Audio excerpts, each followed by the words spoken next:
बेटा आज हम पढ़ेंगे, हमारा टॉपिक जो है वो रहेगा समास,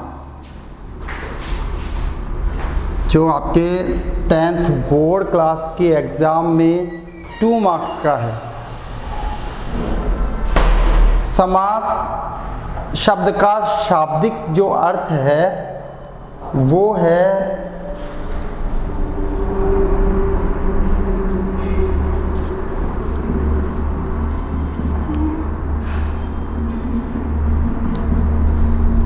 संक्षिप्तीकरण। संक्षिप्तीकरण मतलब छोटा रूप।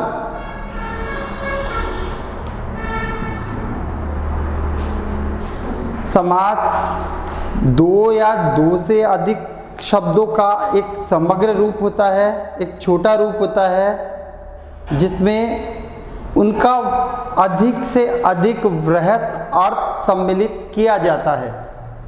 समझ में आ रहा है आपको? हमने पहले भी पढ़े हैं समास।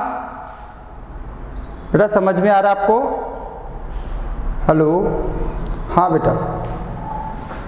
समास मुख्यतः 6 प्रकार के होते हैं। कितने प्रकार के होते हैं?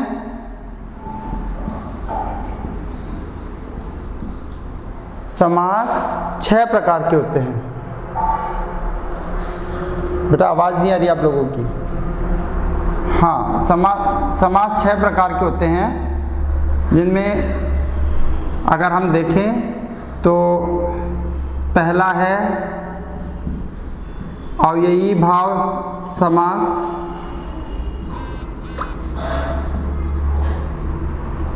अव्ययी भाव समास। दूसरा है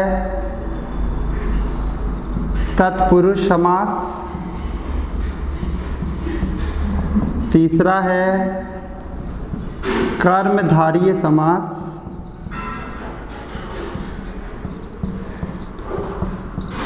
चौथा है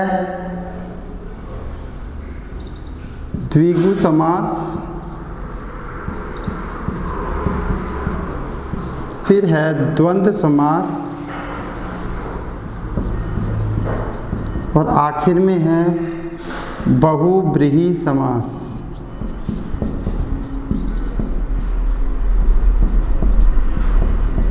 जैसा कि मैंने आपको बताया कि जो समास है, समास मतलब छोटा रूप। समास मतलब छोटा रूप। यह 2 या 2 से अधिक शब्दों का एक छोटा रूप होता है। बेटा इसमें 2 पद होते हैं। एक होता है प्रथम पद। हर एक सामासिक शब्द में एक प्रथम पद, जिसे उत्तर पद भी कहते हैं हम, और दूसरा होता है अंतिम पद,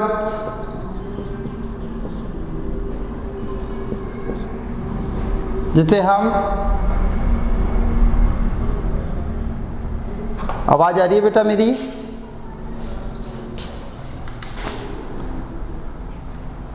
प्रथम पद और अंतिम पद कहने का मतलब है, जो समास में 2 पद हैं, एक पहला पूर्व पद और दूसरा उत्तर पद, ठीक है?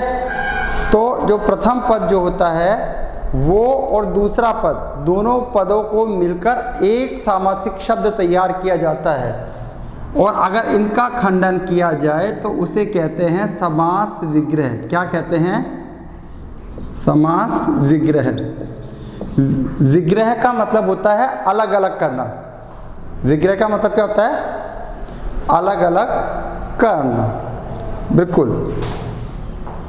जब कोई सामासिक पद होता है उसमें हम उनके दोनों पद, यानी प्रथम पद और उत्तर पद, अंतिम पद को अगर हम अलग अलग करते हैं तो वह उस सामासिक पद का समास विग्रह करना कहलाता है। अधिकतर जो बोर्ड एग्जाम होती हैं उनमें प्रश्न आता है कि कोई भी एक सामासिक पद जैसे दिया हुआ होता है, सामासिक पद दिया हुआ होगा आपको,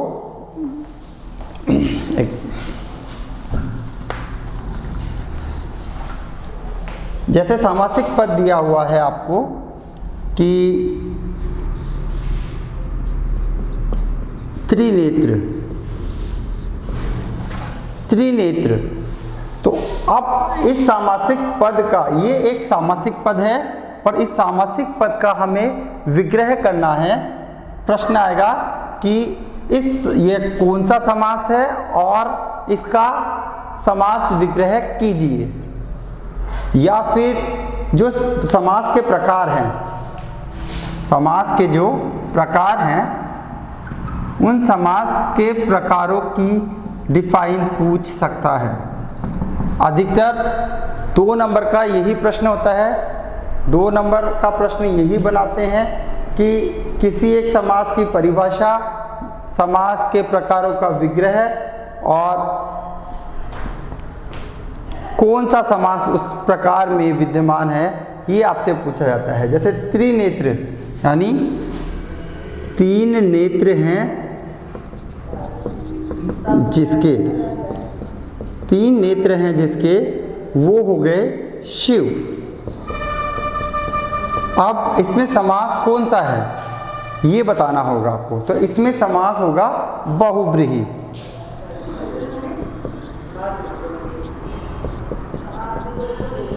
अब हमें सबसे पहले यह पता करना होगा कि हमें यह कैसे पता चला कि इसमें बहुब्रीहि समास है, क्योंकि हमें हर एक समास की परिभाषा जाननी होगी कि कौन सा समास किसकी परिभाषा क्या है।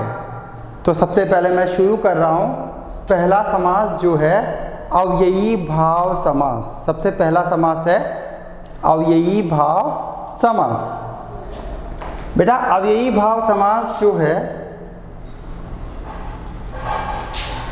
जैसे कि नाम से इसकी परिभाषा का हमें पता चल रहा है कि जिस समास में पहला पद अव्यय हो और द्वितीय पद संज्ञा हो, प्रधान हो, वहाँ अव्ययी भाव समास होता है। जिस सामासिक पद में पहला पद क्या हो, अव्यय। अब आप पूछेंगे सर अव्यय क्या होता है, तो अव्यय वे शब्द होते हैं जिनमें लिंग वचन काल के आधार पर, लिंग वचन काल के आधार पर कोई परिवर्तन नहीं होता, वे शब्द अव्यय कहलाते हैं। जिनमें लिंग वचन काल के आधार पर कोई परिवर्तन नहीं होता, वे शब्द अव्यय कहलाते हैं। तो अव्ययी भाव समास में प्रथम पद यानी कि पूर्व पद जो है वो क्या होगा, एक अव्यय। पूर्व पद क्या होगा, एक अव्यय। वो कौन सा समास कहलाएगा, अव्ययी भाव समास। कौन सा समास कहलाएगा, अव्ययी भाव समास। बिल्कुल, अव्ययी भाव समास की मैं आपको बात करूं, जैसे एक उदाहरण, सबसे स्पष्ट उदाहरण है यथाशक्ति। यथाशक्ति इसका एक अच्छा उदाहरण है।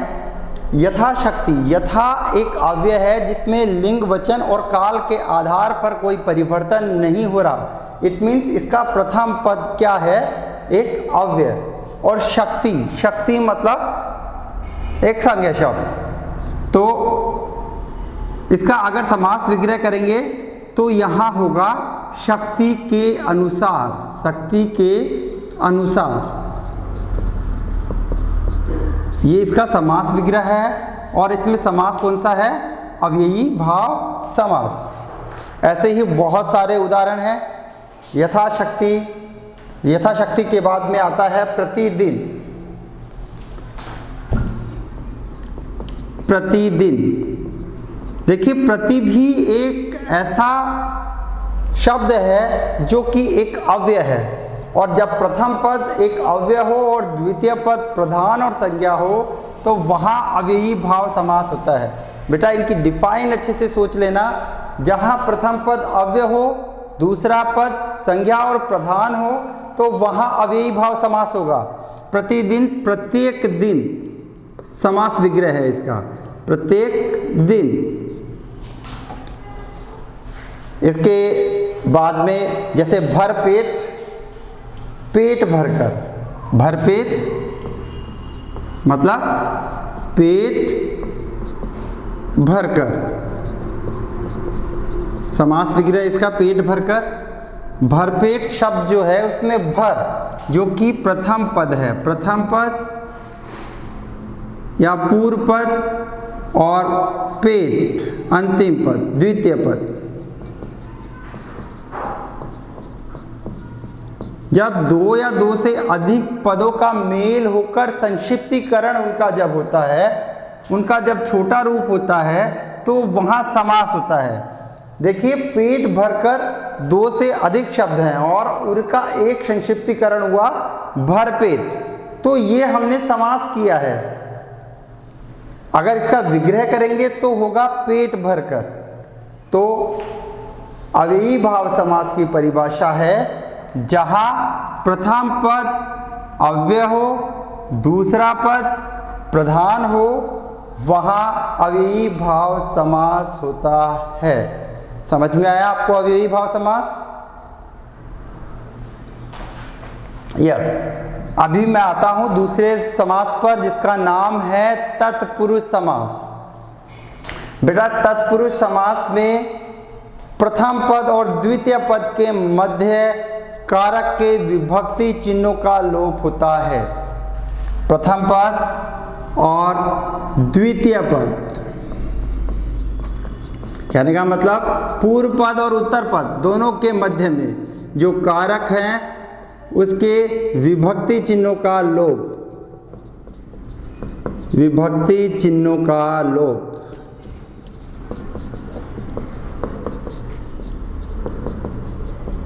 देखिए, जहां हम समझना चाहते हैं, तत्पुरुष समास की बात कर रहा हूं मैं। तत्पुरुष समास प्रथम पद और द्वितीय पद के मध्य कारक के विभक्ति चिन्हों का लोप होता है, वहां तत्पुरुष समास होता है। इस समास में जो प्रथम पद होता है वो गौण और द्वितीय पद प्रधान होता है। देखिए, उदाहरण के लिए मैं आपको बताना चाहूँगा कि तत्पुरुष समास में दोनों पदों के मध्य कारक के विभक्ति चिन्हों का लोप होता है। कारक आपने जाने हैं, पढ़े होंगे, नहीं हैं तो मैं आपको बता देता हूँ कि कारक जो हैं 8 प्रकार के हैं और उसमें प्रथम कर्ता और अंतिम जो होता है संबोधन, उसको छोड़कर बाकी के सभी कारकों का सम्मेलन तत्पुरुष समास में होता है। मैं आपको बताने जा रहा हूँ कारक जो होते हैं, कर्ता ने कर्म को करण से संप्रदान के लिए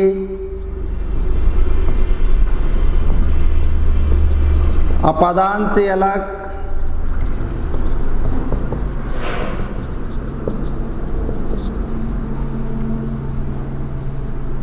संबंध काके की नानेनी रारेरी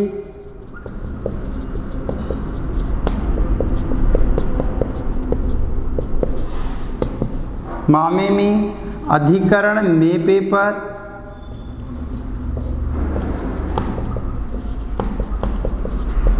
और संबोधन हे अरे ओ।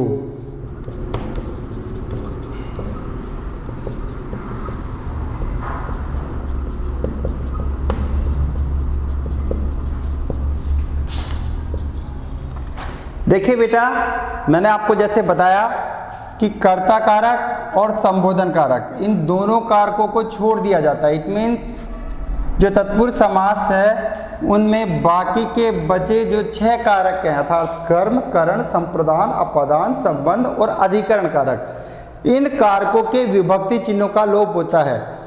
और इसी आधार पर तत्पुरुष समास के ये 6 प्रकार भी माने जाते हैं।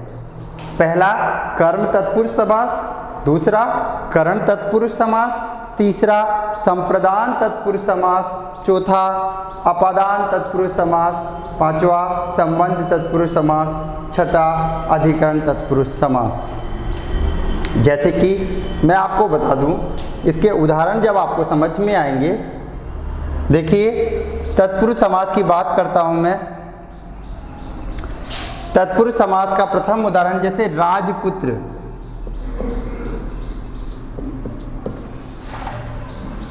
मैं इसके विभक्ति चिन्हों को हटा रहा हूं।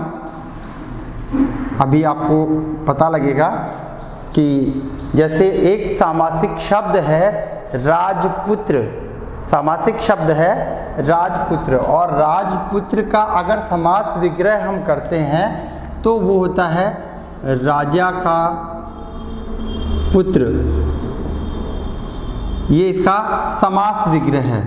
विग्रह करने पे हमें पता लगा कि राजा का पुत्र। अब राजा का पुत्र है,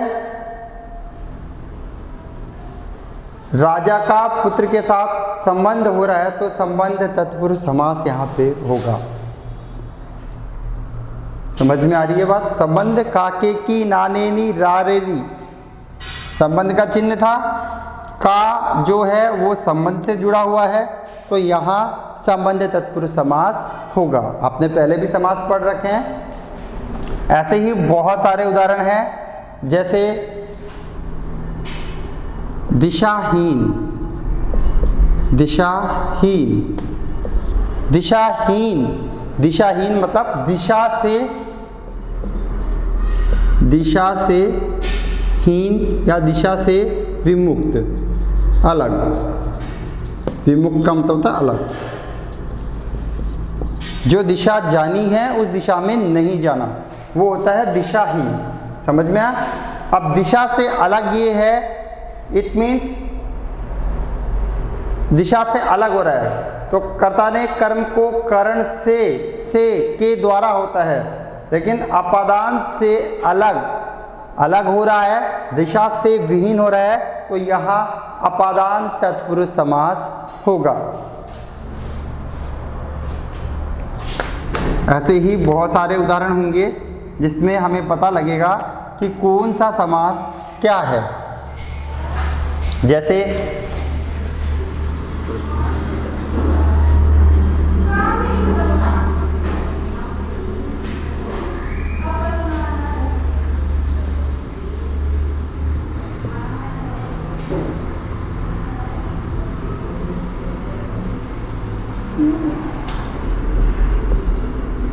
जैसे है दिशाहीन,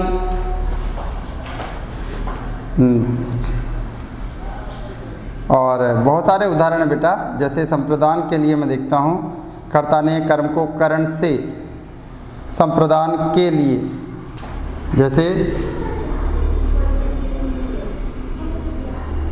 मृत्यु भोज, जैसे मृत्यु भोज है तो मृत्यु के लिए भोज, तो मृत्यु के लिए भोज हो गया, तो वहाँ संप्रदान के लिए आ गया। संबंध का के की और अधिकरण में पे पर, जैसे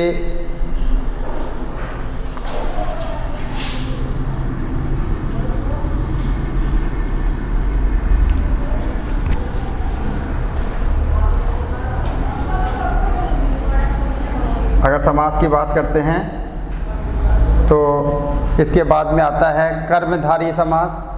कर्मधारय समास की बात करूं तो कर्मधारय समास में जो है प्रथम पद, कर्मधारय समास जिसमें प्रथम पद क्या होगा, कर्मधारय समास में प्रथम पद क्या होगा,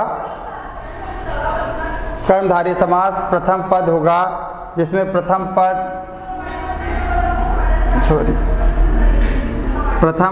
और द्वितीय पद, कर्मधारय समास में प्रथम पद और द्वितीय पद के मध्य, प्रथम पद और द्वितीय पद के मध्य विशेषण विशेष्य, उपमान उपमेय, उपमान उपमेय का संबंध होता है। विशेषण विशेष्य और उपमान उपमेय का संबंध प्रथम पद और द्वितीय पद के अंदर होता है। कर्मधारय समास की बात कर रहा हूँ। प्रथम पद और द्वितीय पद में विशेषण विशेष्य उपमान उपमेय का संबंध। विशेषण होता है जो शब्द संज्ञा और सर्वनाम की विशेषता बताते हैं। विशेषण होता है संज्ञा व सर्वनाम की विशेषता बताने वाले शब्दों को हम कहते हैं,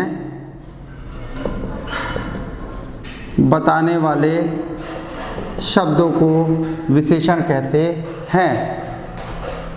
विशेष्य, जिन शब्दों की विशेषता विशेषण शब्द बता रहे हैं उसे विशेष्य कहते हैं। विशेष्य कहते हैं। विशेष्य वे होते हैं जो शब्द संज्ञा और सर्वनाम, जो संज्ञा सर्वनाम जिन शब्दों की विशेषता बता रहे हैं, संज्ञा और सर्वनाम जिन शब्दों की विशेषता बता रहे हैं उसे कहते हैं विशेष्य। उपमान, उपमान होता है जिसकी उपमा की जाती है।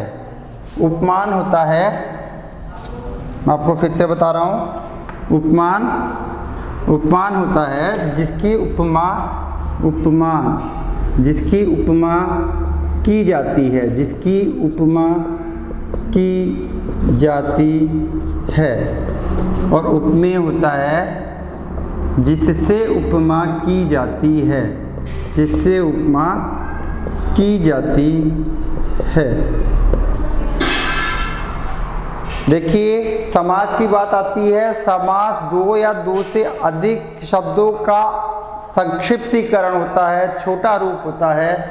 वहीं कर्मधारय समास में अगर मैं बात करता हूँ तो जहाँ प्रथम पद और द्वितीय पद के अंतर्गत विशेषण विशेष्य और उपमान उपमेय का संबंध हो, विशेषण विशेष्य और उपमान उपमेय का संबंध होगा तो वहाँ होगा कर्मधारय समास। और कर्मधारय समास की अगर बात हो रही है तो इसका सबसे अच्छा उदाहरण है, कर्मधारय समास का सबसे अच्छा उदाहरण है चंद्रमुख। चंद्रमुख, देखिए बेटा दो पद हैं, एक प्रथम पद और एक अंतिम पद। कहने का मतलब पूर्व पद और अंतिम पद। जहाँ प्रथम पद यानी कि जो चंद्र है जिसकी उपमा कर रहे हैं हम, मुख, सॉरी चंद्रमा है और मुख है। तो जहाँ चंद्रमुख की बात कर रहा हूँ मैं, वहाँ देखिए बेटा एक बात,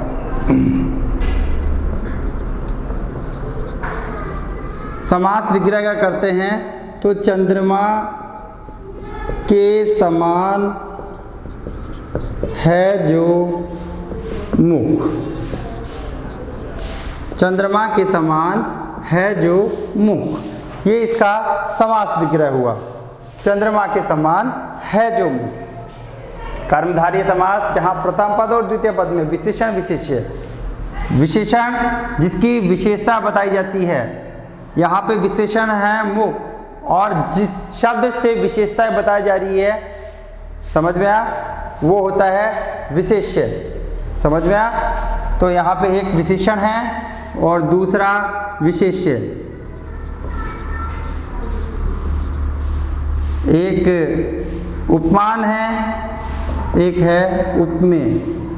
उपमेय, उपमान वह शब्द होता है, उपमान वह शब्द होगा जिसकी विशेषताएं बताई जा रही है और उपमेय होगा जिससे विशेषताएं बताई जा रही हैं। यहाँ पे चंद्रमा से विशेषताएं बताई जा रही हैं और मुख की, तो मुख उपमान होगा और उपमेय होगा चंद्रमा। ऐसे ही बहुत सारे उदाहरण होते हैं। एक और उदाहरण है नील कमल। समास विग्रह होगा नीला है जो कमल।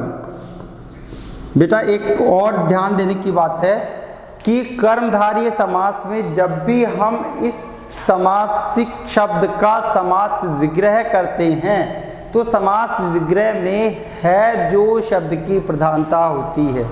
किस शब्द की प्रधानता होती है जो शब्द की प्रधानता। क्योंकि जब भी हम इस समास का समास विग्रह करेंगे तो है जो शब्द निकल के आएगा दोनों सामासिक पदों के बीच में। देखिए नील कमल यानी नीला है जो कमल, नील कमल। एक होता है विशेषण और दूसरा शब्द होता है विशेष्य। विशेषण जिस शब्द की विशेषता, विशेषण संज्ञा सर्वनाम की विशेषता बताने वाले शब्द विशेषण, और विशेष्य जिसकी विशेषता बताई जा रही है। ये हो गया विशेषण, संज्ञा और सर्वनाम की विशेषता बताने वाला शब्द विशेषण होता है, तो नील विशेषण हो गया। और कमल विशेष्य है क्योंकि इसकी विशेषताएं बताई जा रही हैं। ऐसे ही उपमान, उपमान यानी जिसकी विशेषताएं बताई जा रही है, और जिससे जिसकी बता रहा है उपमान होगा कमल, क्योंकि कमल की विशेषताएं बताई जा रही है, ये है उपमान।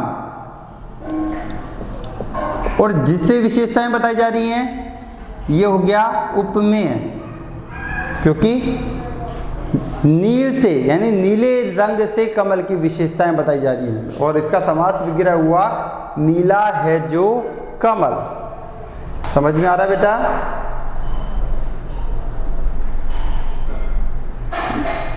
हाँ, मैं आपको बता रहा हूं कि देखिए, जहां अव्ययी भाव समास है, तत्पुरुष समास है, कर्मधारय समास है, तीनों की परिभाषाएं फिर से अपने दिमाग में अच्छे से डाल लो, क्योंकि परिभाषा क्या हुआ?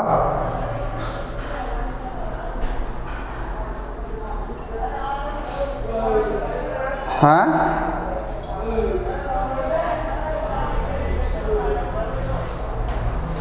बेटा देखिए, हो सकता है नेटवर्क की प्रॉब्लम हो, ठीक है।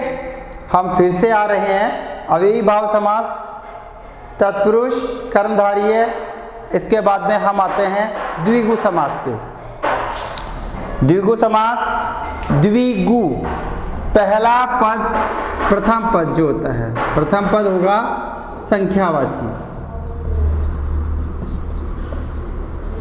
और दूसरा पद यानी द्वितीय पद वो होगा प्रधान। जिस सामासिक शब्द में प्रथम पद संख्यावाची हो और दूसरा पद प्रधान हो वहां द्विगु समास होता है। द्विगु समास, प्रथम पद संख्यावाची और द्वितीय पद प्रधान। उदाहरण मैं आपको बताने जा रहा हूं द्विगु समास के, जैसे चौराहा, पंचवटी,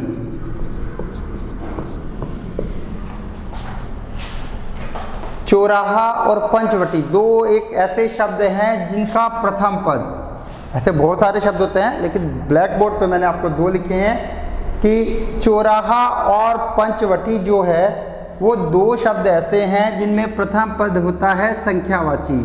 चो मतलब होता है चार, राहा मतलब राहा होता है रास्ते, तो चार रास्तों का समूह है, उसे हम कहते हैं चौराहा, और यह इसका समास विग्रह है, चार रास्तों का समूह है या समाहार। चार रास्तों का समूह है या समाहार जो होगा वो होगा चौराहा। पंचवटी पांच वटों का समूह है या समाहार। समाहार भी लिख सकते हैं हम और समूह भी लिख सकते हैं, दोनों का मीन्स एक ही होता है, ठीक है। तो बेटा हमने देखा कि जैसे चौराहा और पंचवटी दोनों शब्दों में पहला पद जो है अर्थात जो पूर्व पद है वो संख्यावाची है। तो जहां प्रथम पद संख्यावाची हो और द्वितीय पद प्रधान हो वहां द्विगु समास होता है। प्रथम पद संख्यावाची और द्वितीय पद प्रधान, वहां कौन सा समास होगा? वहां समास होगा द्विगु समास। द्वंद्व समास की मैं अगर बात करूं, द्वंद्व समास में प्रथम पद जो है वो और द्वितीय पद, वो प्रथम पद और द्वितीय पद दोनों पद प्रधान होते हैं। द्वंद्व समास प्रथम पद और द्वितीय पद दोनों पद प्रधान, दोनों पद की प्रधानता होती है और दोनों पद के समास विग्रह में अधिकतर और या फिर या शब्द का लोप होता है। इसके अच्छे उदाहरण अगर आपको देखने को चाहेंगे, आप देखना चाहेंगे तो इसके उदाहरण हैं जैसे दिन रात, माता पिता। हाँ, एक बात और जो विशेष है कि जो सामासिक शब्द होता है अधिकतर, सारे नहीं कह सकता, जैसे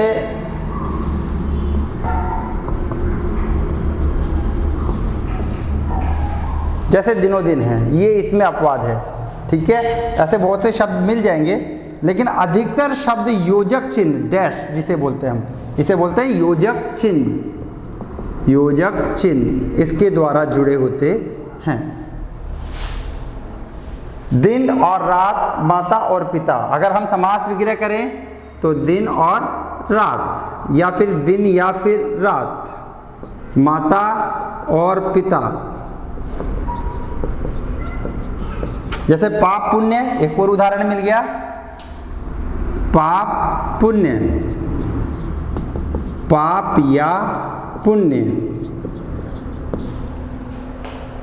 तो जहां प्रथम पद और द्वितीय पद दोनों पद प्रधान हो, वहां कौन सा समास होता है? द्वंद्व समास, ठीक है। बहुब्रीहि समास की बात करता हूं, आखिरी समास, जहां ना तो प्रथम पद प्रधान हो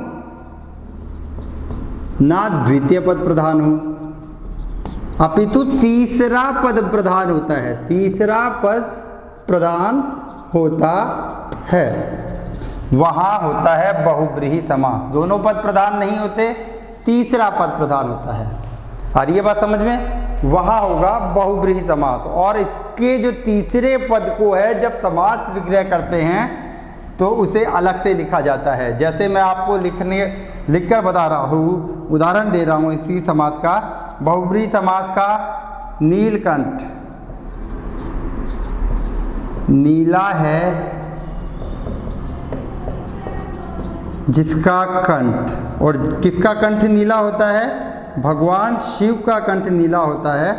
तो तीसरे पद को हमने विशेष ब्रैकेट में अलग से लिखा है। नीला है जिसका कंठ, वह होते हैं शिव, और वे कहलाते हैं नीलकंठ। ऐसे ही बहुत सारे उदाहरण हैं।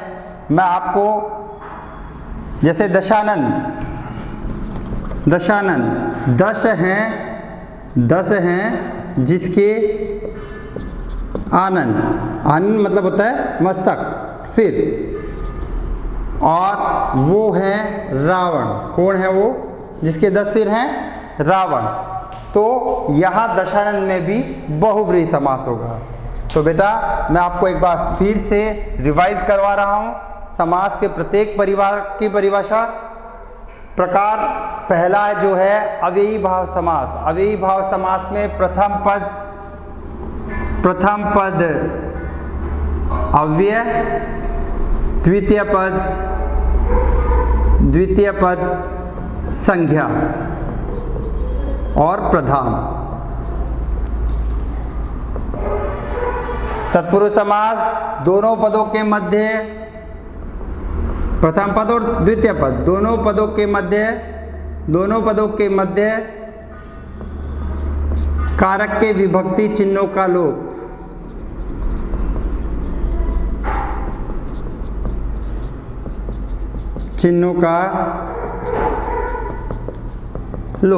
कर्मधारय समास की बात कर रहा हूं, जहां प्रथम पद और द्वितीय पद,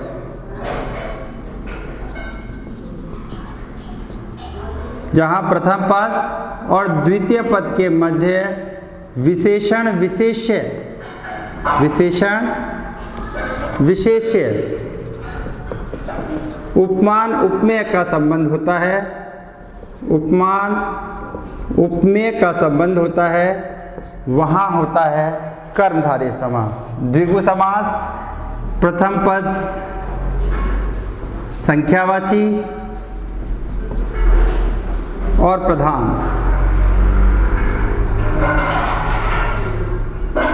प्रथम पद संख्यावाची होता है वहाँ, और प्रधान होता है वहाँ, होता है कौन सा?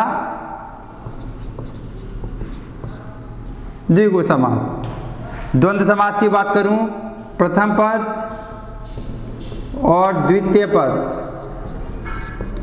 दोनों पद प्रधान, और बीच में और या का लोप, और या का लोप, दोनों पदों के मध्य।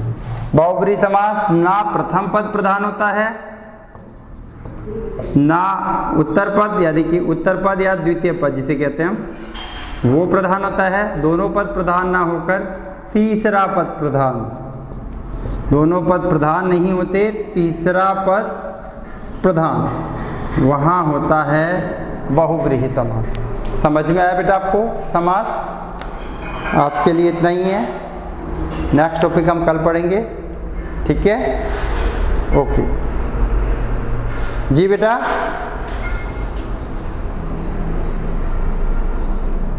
हाँ जी, वो न्याय और आलोक समास वो तत्पुरुष समास के ही एक अंग हैं, उन्हें हम नेक्स्ट टॉपिक में समझाएंगे, ठीक है?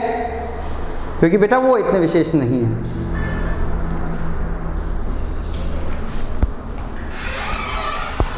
हाँ, इसको रोका।